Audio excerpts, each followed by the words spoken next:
안녕하십니까. 바로 보는 TV 옴부즈맨의 김승재입니다.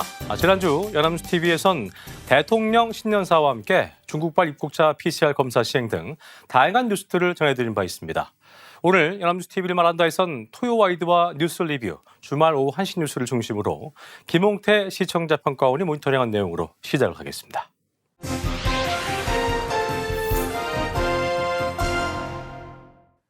지난주 연합뉴스 TV는 지난달 29일 발생한 과천 방음터널 화재 사고 소식을 전했습니다.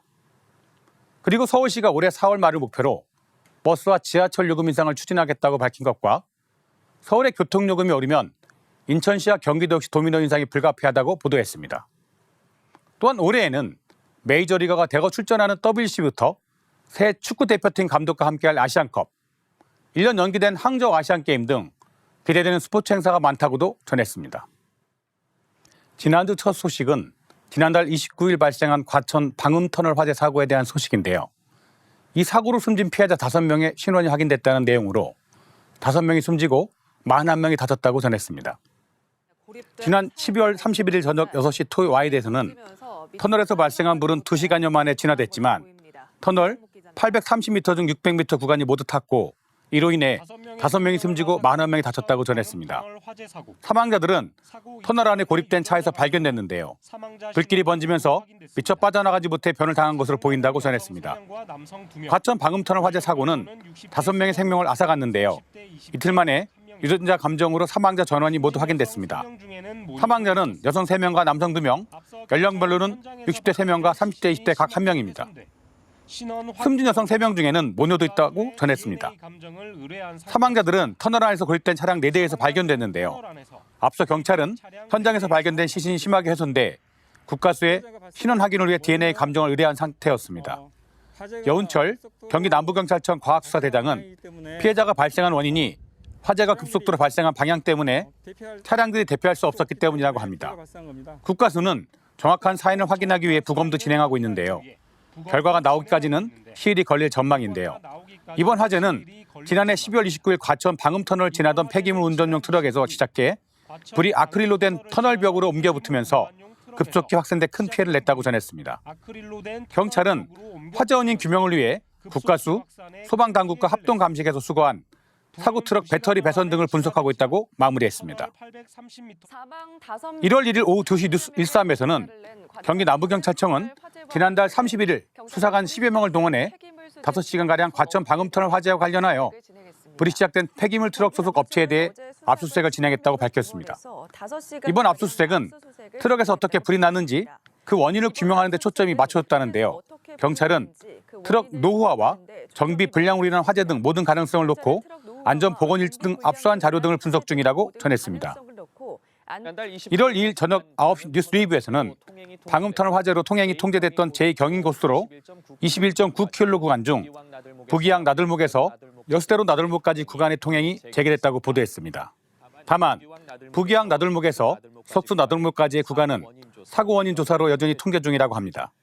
한편 경기 남부경찰청 수사본부는 화재 당시 최초로 불이 시작된 폐기물 운전 트럭 운전자 A씨로부터 2년 전에도 유사한 화재 전력이 있다는 진술을 확보해 조사를 이어가고 있다는데요. 경찰은 A씨와 폐기물 수거 업체를 상대로 차량 점검 및 유지 관리를 제대로 했는지 등을 살펴볼 계획이라고 전했습니다. 산악 지형이 많은 우리나라는 터널이 많이 건설되면서 교통이 매우 편리해졌습니다.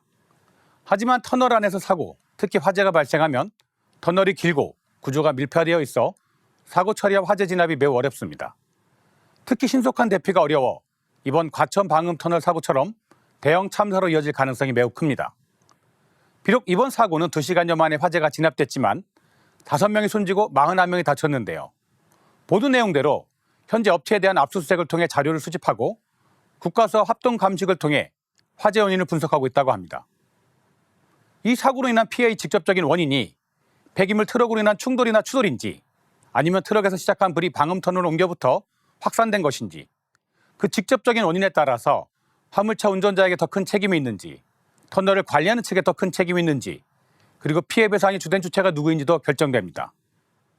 그리고 터널 안에서의 사고가 앞으로 반복하여 발생할 수 있는 점을 인식하고 터널 사고의 위험을 예방하는 운전 방법과 터널 안에서 사고나 화재가 발생한 경우 이에 대한 대비 방법에 대한 내용 전달도 중요해 보입니다.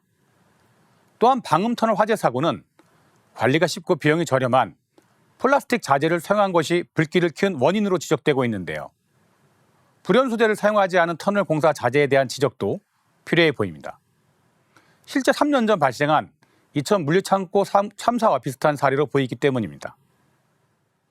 지난 1일 오전 10시 신년 특집 뉴스에서는 서울시가 8년 만에 대중교통요금 인상을 추진한다고 전했는데요. 서울시는 올 4월 말을 목표로 버스와 지하철 요금 인상을 추진하겠다고 밝혔습니다. 지하철은 1,250원에서 1,550원으로, 시내버스는 1,200원에서 1,500원으로 올리는 안인데요.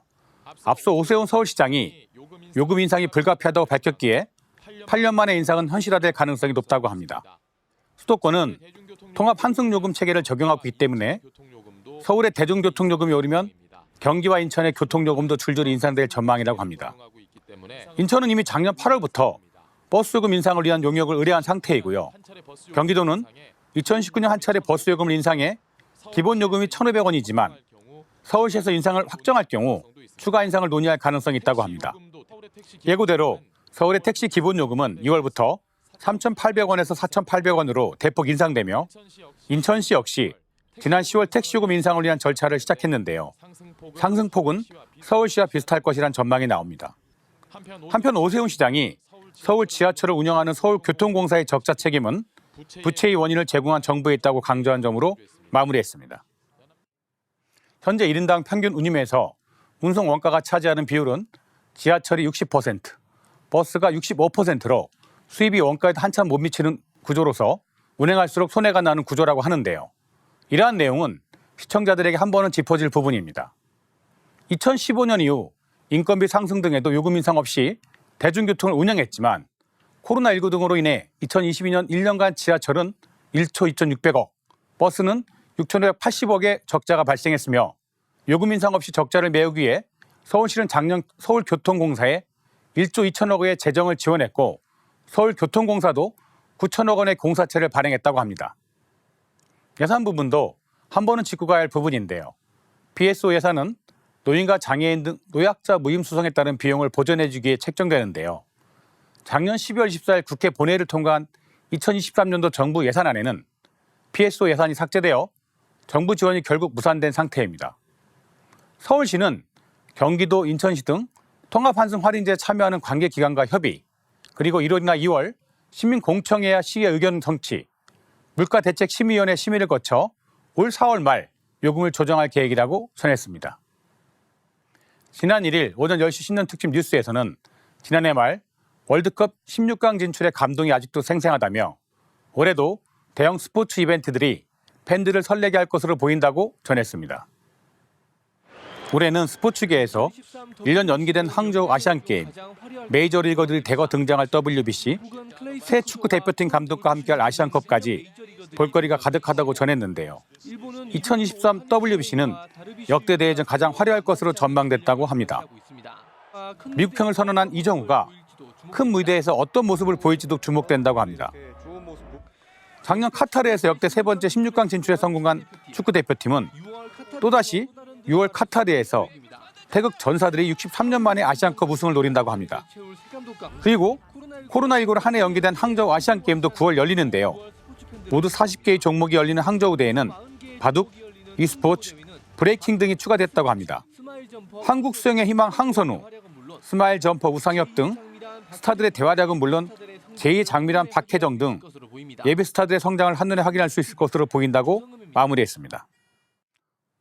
올 2023년은 스포츠계에서 큰 행사들이 기다리고 있는데요. 9월에는 1년 미뤄진 항저우 아시안게임이 시작되고요. 카타르 월드컵 스타인 이강인도 병역 혜택이 걸린 아시안게임에 출전한다고 합니다. 1년 연기된 항저우 아시안게임에서 와일드카드 3장과 관련해서는 23세 이하 규정이 그대로 유지될지 아니면 24세 이하로 될지는 아직 미정이라고 합니다. 그리고 카타르에서 열리는 2023년 AFC 아시안컵도 그리고 오는 3월 8일 개막하는 2023 WBC도 태극 전사들이 이전의 영광을 다시 한번 찾을 거라 기대하고 있습니다. 이전까지 코로나19로 인한 열리지 못했던 스포츠계의 즐거움을 올해 한꺼번에 느낄 수 있는 즐거움이 기다리고 있습니다.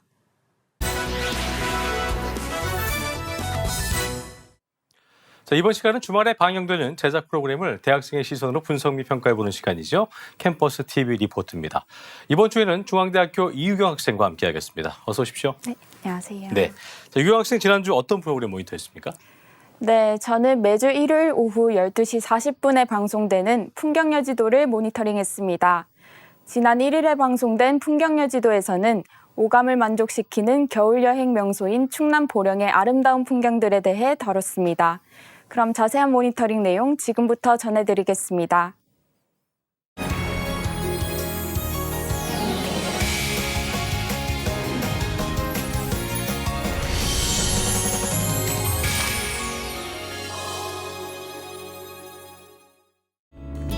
방송은 아름다운 섬들이 수놓은 보령 앞바다 대천항에서 배를 타고 들어가면 보석 같은 섬들을 만날 수 있다는 말로 시작됩니다. 바닷바람을 맞으며 30분 정도 달리면 황금빛 백사장이 눈부신 섬 원산도가 모습을 드러낸다고 합니다. 원산도는 겨울에도 아늑한 섬의 정취를 고스란히 느낄 수 있다고 하는데요. 북쪽으로는 원산도와 안면도를 이어주는 원산안면대교가 위험을 뽐내고 있다고 합니다. 2019년 이 다리가 놓이면서 원산도는 섬이 아닌 섬이 되었다고 하는데요. 2021년 12월에는 대천항과 원산도를 연결하는 해저 터널까지 개통되면서 이제는 전기 여객선뿐만 아니라 자동차로도 달릴 수 있게 되었다고 합니다. 가장 긴 백사장을 품은 원산도 해수욕장은 고운 모래가 반짝이는 곳으로 서해 해돋이 명소로 손꼽힌다고 하는데요. 멀리 수평선 넘어 산 위로 해가 떠올라 금세 수면 위가 황금빛으로 물든 모습도 볼 수 있었습니다. 한편 원산도는 충청남도에서 안면도 다음으로 큰 섬으로 서쪽에 5개 봉우리를 가진 오봉산을 품고 있다고 합니다. 그 중에서도 해발 118m의 오로봉은 조선시대에 외적이 침입했을 때나 긴급한 상황에서 봉화를 올리던 곳이라는데요. 그리 높지는 않지만 섬의 솟은 덕에 전망이 탁 트여 등산객들의 발길이 끊이지 않는 곳이라 합니다. 섬의 낭만을 좀 더 오래 느끼고 싶다면 파도 소리를 들으며 캠핑을 즐기는 것도 좋다는데요. 원산도 곳곳에 자리한 캠핑장에는 다양한 편의시설이 있어 취향대로 야영이 가능하다고 합니다. 가족이 함께 힘을 모아 텐트를 치고 모닥불을 피우는 모습을 볼 수 있었는데요. 숯불에 구워 노릇노릇 불향 가득 뺀 바비큐도 즐기며 캠핑의 묘미도 보여줬습니다. 오서산과 성주산 골짜기 아래에 자리한 한적한 시골 마을은 청라은행 마을이라고도 불리는데요. 가을이면 곳곳이 황금 물결로 수놓아져 장관을 이룬다고 합니다. 마을 중앙에는 오랜 세월 이곳을 지켜온 느티나무가 거대한 몸집을 자랑하고 있다는데요. 마을의 상징인 신경섭 전통가옥은 조선 후기 양반 가문이었던 평산신 씨 일가의 고택으로 대문을 들어서면 넓은 마당을 품은 사랑채와 대청마루가 펼쳐져 있어 운치를 자아낸다고 합니다. 고택의 식수를 담당했을 우물과 깊은 장맛을 뽐냈을 장독대까지 정교한 풍경을 보여주는데요. 낮은 돌담 너머 누구든 마음껏 고택의 아름다움과 온전한 쉼을 경험할 수 있는 곳이라고 합니다.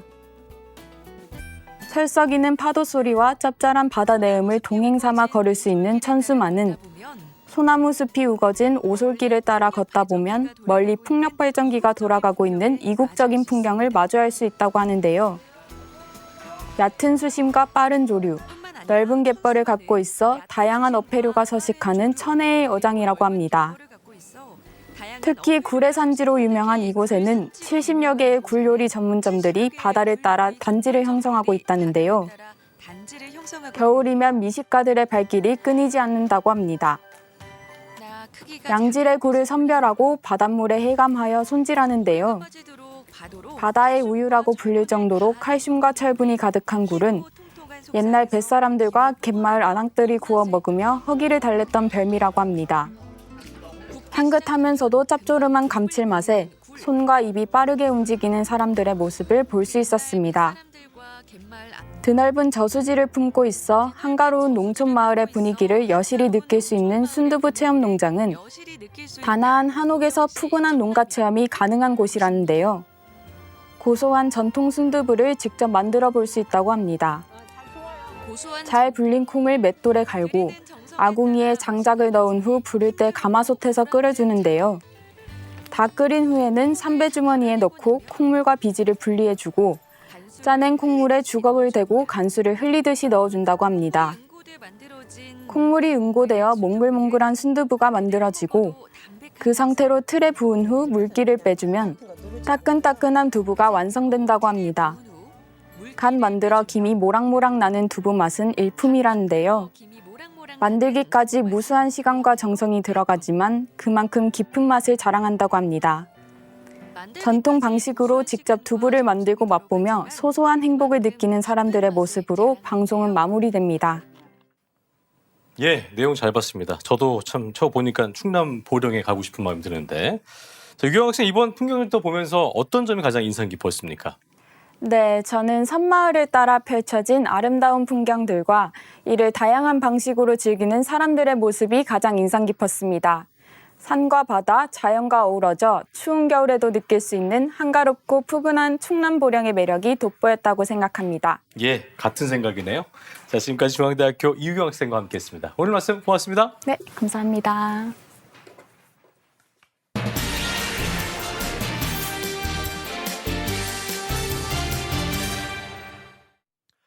지난 연말부터 지금까지 우리 귀에 익숙해진 뉴스가 있습니다. 이른바 빌라왕 전세 사기 관련 뉴스인데요. 오늘 TV와 비평에서 관련 내용도 자세히 짚어보겠습니다. 도움 말씀에 명지대학교 최선 교수와 함께하겠습니다. 어서 오십시오. 안녕하세요. 예, 어서 오십시오. 자, 이른바 빌라왕으로 불리우는 임대인들이 잇따라 숨졌다는 소식이 들려오면서 전세 사기 대란이 벌어지고 있습니다. 또 이 같은 사기 행각을 벌인 일당이 붙잡혔다는 뉴스도 전해지고 있는데, 먼저 이번 빌라왕 사기 사건에 대해서 언론이 어떻게 보도하고 있는지부터 짚어주시죠. 네. 이른바 빌라왕들로 불리는 임대인들의 연이은 사망 소식이 전해지면서 전세 사기 피해자가 속출하고 있습니다. 주택도시보증공사에 따르면 인천 미추홀구 등지 빌라와 오피스텔 수십 채를 보유한 송모 씨가 지난달 12일 숨졌습니다. 20대 빌라왕으로 불린 송 씨가 사망하며 세입자들이 주택도시보증공사로부터 보증금을 반환받기 어려운 상황에 놓이게 됐습니다. 앞선 빌라왕 김모 씨 사례와 유사합니다. 빌라왕 김모 씨는 수도권 일대에 1139채의 빌라를 갭 투자 형태로 사들인 인물로 지난해 10월 사망했습니다. 김 씨의 세입자들도 상당수는 주택도시보증공사 전세금 반환 보증보험의 가입자로 알려졌는데, 집주인 사망 시에 세입자가 계약 해지 통보 요건을 충족할 수 없다는 이유로 보증보험 가입자들마저 전세 보증금을 돌려받지 못하는 상황이 알려지면서 사건이 재조명됐습니다. 이외에도 주택 240여 채를 사들여 세를 놓다가 지난 2021년 7월 30일 사망한 정모 씨의 세입자 등도 전세 보증금을 돌려받지 못하고 있습니다. 지금까지 확인된 사망자만 김 씨, 송 씨, 정 씨 등 3명에 달한다고 뉴스와는 지난해 28일 보도했습니다.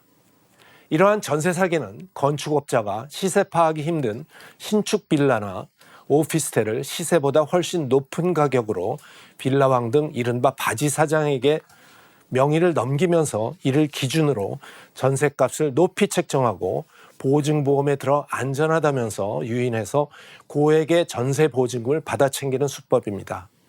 부동산 거래 경험이 적은 2030 세대들은 임대인을 명의로 바꾸면서 사기를 치는 이들 수법에 쉽게 넘어갑니다. 서울 강서구와 금천구, 인천 미추홀구 등 지역들은 연립, 다세대 주택, 신축 빌라 등이 많이 밀집되어 있는 곳입니다. 이들 주택은 아파트와는 다르게 적정 시세를 확인하기 어려워서 전반적으로 전세가율이 높은 것이 공통적인 특징입니다. 청년들이 이런 주택에 전세를 들 수밖에 없는 주된 이유는 주머니 사정이 변변치 못해 아파트에 전세를 들 생각은 꿈도 꾸지 못하기 때문입니다. 특히 신축 빌라는 전세가가 아파트보다 저렴하면서도 깨끗해서 청년층의 인기를 끌 수밖에 없습니다. 그러나 전세 사기범들에게는 이들이 좋은 표적이 된다고 내일신문은 지난달 29일 보도했습니다. 그랬군요. 자, 이번 빌라왕 사건을 계기로 전세 사기가 사회적 문제로 불거졌고요. 이게 정부가 각종 대책들을 내놓고 있는데요. 어떤 내용인지 또 실효성은 어떻게 예상되고 있는지 등에 대해서 언론이 어떻게 보도했는지 좀 짚어보시죠. 네. 이른바 빌라왕 김모 씨를 시작으로 세입자의 보증금을 떼먹은 전세 사기 사례가 연일 적발되면서 예방법에 대한 관심이 높아지고 있습니다. 기준금리 인상에 따라 전세가가 급락해 무자본 갭 투자를 해온 임대인들이 보증금을 돌려줄 수 없게 된 것이 이번 사태의 가장 큰 원인으로 지목되고 있습니다. 전문가들은 전세 사기를 방지하려면 계약 전 단계부터 깡통 전세를 의심해 봐야 한다고 입을 모으고 있습니다. 주택의 적정 전세가, 등기부등본상 근저당권 설정 여부, 임대인의 세금 완납 증명서 등을 확인해 보증금을 돌려받지 못할 가능성은 없는지 살펴봐야 한다는 것입니다. 현재 세금 완납 증명서 공개는 전적으로 임대인 의지에 달려 있습니다. 그러나 최근 국회를 통과한 국세징수법 개정안에 따르면 올해 2024년 4월부터는 임차인이 임대인의 세금 체납 정보를 전국 세무서에서 자유롭게 조회할 수 있습니다. 하지만 전세계약 체결 이후에야 집주인의 체납액을 세입자가 확인할 수 있다는 점이 맹점으로 지적되고 있습니다. 그래서 부동산 전문가들은 세입자들이 계약을 체결할 때 계약 체결 후 체납세액이 있을 경우 위약금 없이 계약을 취소할 수 있다는 특약을 통해 보증금을 지켜야 한다고 조언하고 있다고 이코노미스트가 지난 1일 보도했습니다. 계약하려는 매물이 근린 생활시설인지 개인이 아닌 법인과 계약하는 데 따른 주의사항은 무엇인지도 확인해야 합니다. 빌라왕 김씨 일당은 몇몇 근린 생활시설인 상가를 불법 증축한 뒤 주택으로 속여서 세입자와 전세 계약을 맺었습니다. 개인이 아닌 법인 소유 주택인지 잘 알지 못하는 세입자가 김 씨가 설립한 법인과 계약을 체결한 경우도 있었습니다. 문제는 근린 생활시설과 법인 소유 매물의 임차인은 전세보증보험으로 보증금을 돌려받을 길이 없다는 것입니다. 정부가 내놓은 피해자 구제 법안 중에 하나가 전세대출 만기 연장도 두 가지에 해당되면 만기 연장이 불가능합니다. 계약 후 전입신고를 하고 확장일자를 발급받는 것은 기본 중의 기본으로 꼽힙니다. 이를 거쳐야 임차인이 보증금에 대한 법적 대항력과 우선 변제권을 갖출 수 있기 때문입니다. 빌라왕 김씨 사망 후 수면 위로 드러난 전세 사기 사례에서는 임대인이 계약 직후 주택의 근저당권을 설정한 경우가 다수 발견됐습니다.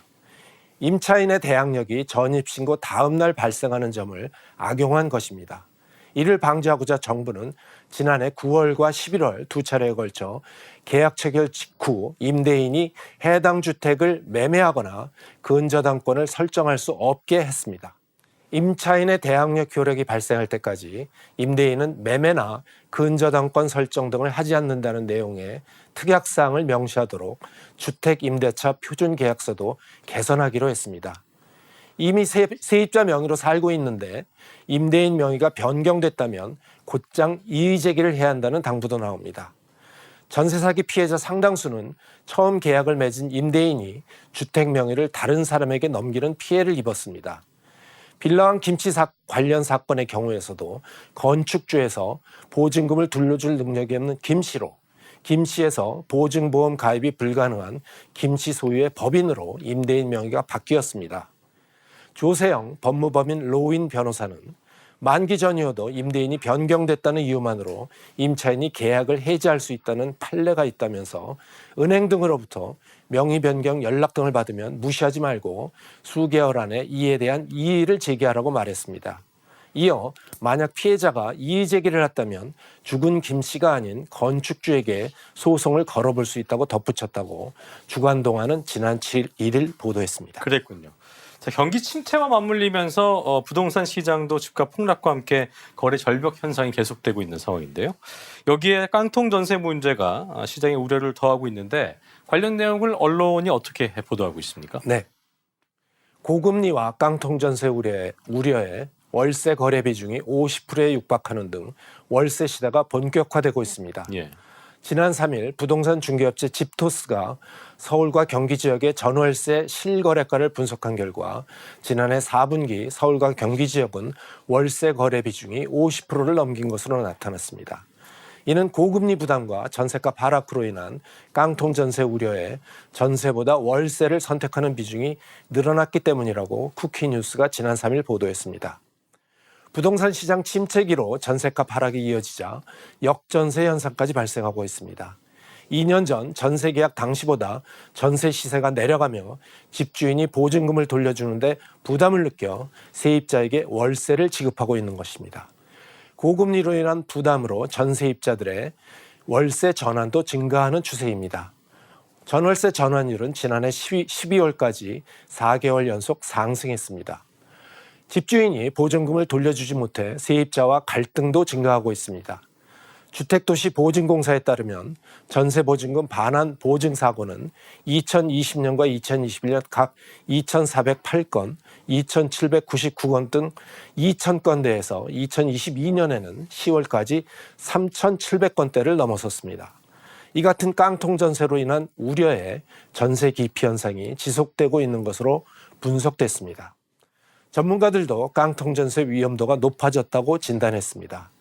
송승현 도시화경제 대표는 지금과 같이 주택가격 변화가 큰 시기에는 전세금의 이자와 월세를 비교해보고 비슷한 경우에는 월세에 사는 게 더 낫다고 말했습니다.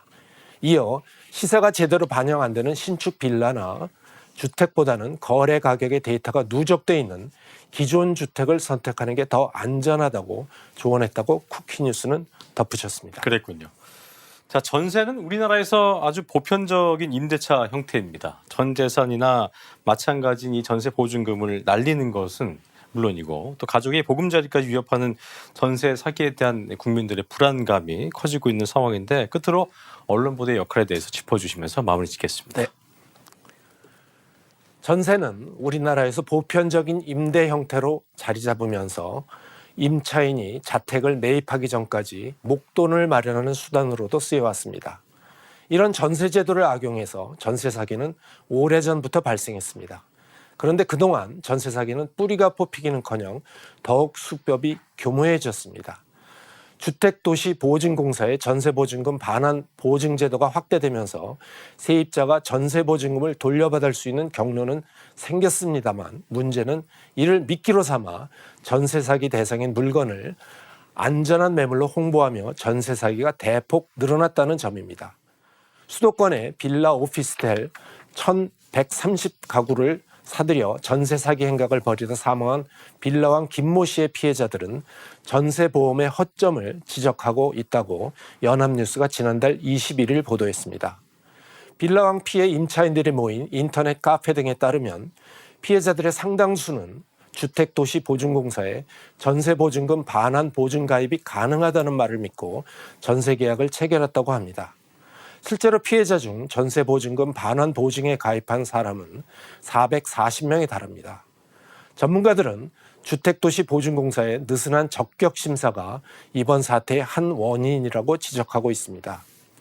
김 씨가 너무 많은 수의 주택을 보유하고 있는 데다 전세금 반환 사고도 일으키고 있는 점을 고려하지 않고 보증 적격 판정을 낸 것이 사태를 키웠다는 것입니다. 정준호 강원대 부동산학과 교수는 주택도시보증공사는 주거약자 복지를 위한다는 대의가 있더라도 기본적으로 금융기관의 역할을 수행해야 하는데도 다른 보증보험사와 비교할 때 심사 절차가 다소 느슨해 보인다고 지적했습니다.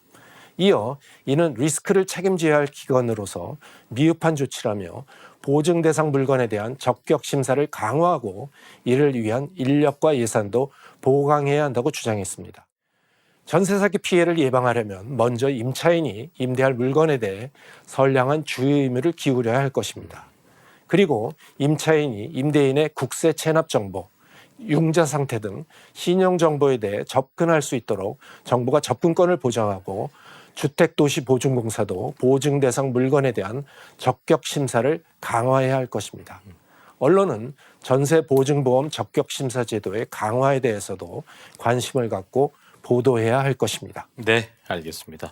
지금까지 명지대학교 최선 교수와 함께 이야기 나눠봤습니다. 오늘 말씀 고맙습니다. 감사합니다.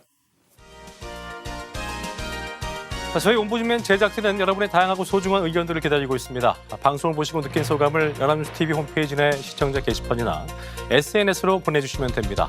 저희는 다음 주 이 시간에 다시 인사드리겠습니다. 여러분 고맙습니다.